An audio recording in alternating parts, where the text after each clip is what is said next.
Hey, pups here. I hope you all are enjoying the anniversary. There's so many things to enjoy and talk about, one of which is the brand new artifact that we've got. Here is the list that we had from last time, and there's a couple little changes that I want to talk about and things I want to clarify for you. So the very first thing is we're going to be bringing Sonic Water's artifact down a tier. It isn't as powerful or versatile as I once thought or hoped that it would be. And I made a little mistake here. Iceman's artifact was supposed to be in the second tier. Don't know what happened there. Alright, doing a really quick crash course on this tier list. The one at the very bottom, basically, don't worry about them. Break them down and use them for the workshop. The next tier up are artifacts that are okay to keep if you have them, but I definitely would not invest in them. Above from that are artifacts that you can get use out of, especially for very specific builds.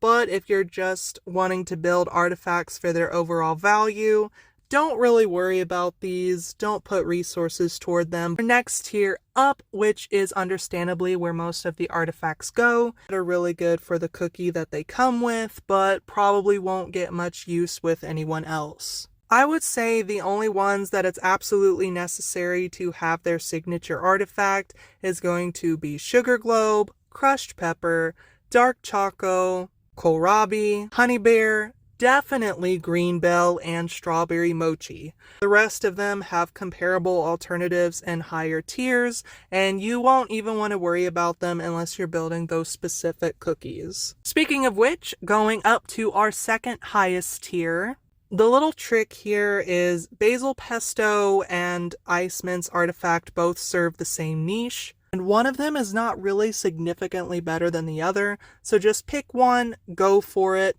and then you can always build the other one later on. With Sundae Cookie coming out and the dark element becoming relevant again, Blackberry and her artifact are going to be cookies that you absolutely want to have just because she's the only dark support that we have. And Lemon's artifact is good for Lemon, and it can be used by some other shielding cookies if you don't have their signature artifact built yet, such as Honey Bear or Green Bell. And with Banana Roti coming up in the next part of the update, you can preemptively build it if you want to. But compared to the other artifacts that we have, especially the ones in the top tier, I don't think that it's going to be the highest priority for most players. Speaking of the top tier, these are the 5 artifacts that you are absolutely going to want to build. If you want some more in-depth explanations on what each of them does, I will put a link to my other tier list in the description where I go into further detail. The reason that you're all here today, though, is to talk about the brand new Sundae Cookie artifact. The name of her artifact is Bejeweled Memories. This is, I believe, the third artifact that we've gotten with the word memories in the title, and especially with the direction that the story has been going, memories are going to be a very important aspect to the narrative. It's going to be type locked for Smash Cookies. By default, it gives you 35% attack. Using the special skill or the ultimate grants memory.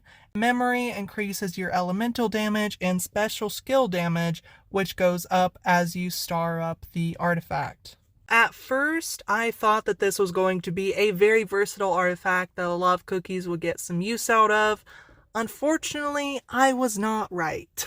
Pretty much all of your Smash taggers are going to use well-timed recharge, so it's not really useful for them. Pretty sure our only Smash support is Crushed Pepper. Wouldn't really get a lot of use out of this artifact. And it's also fighting the same niche as Ice Mint and Basil Pesto, meaning that there is a lot of competition in most of your Smash fighters. Basil Pesto or Ice Mint's artifact is going to be a lot more useful for you.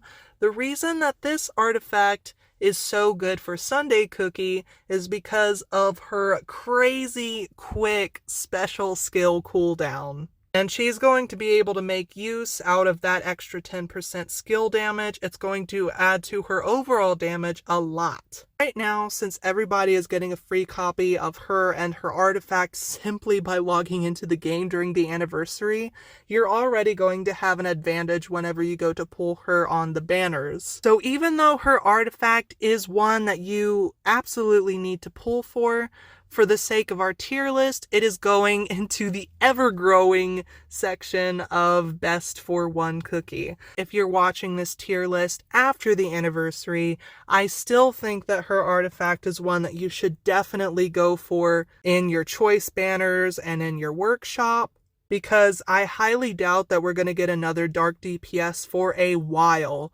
which means that Sundae Cookie is going to be a pretty safe bet. I would say at least for another year, because we're roughly getting 1 to 2 cookies per update, and updates are about a month each.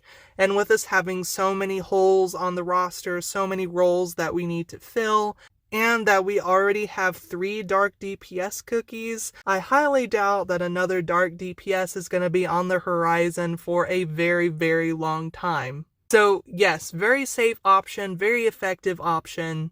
That's really all I can say about it. So if you all have any comments or questions, just put them below. You all have a blessed day, have fun with the anniversary, keep being awesome, and see ya!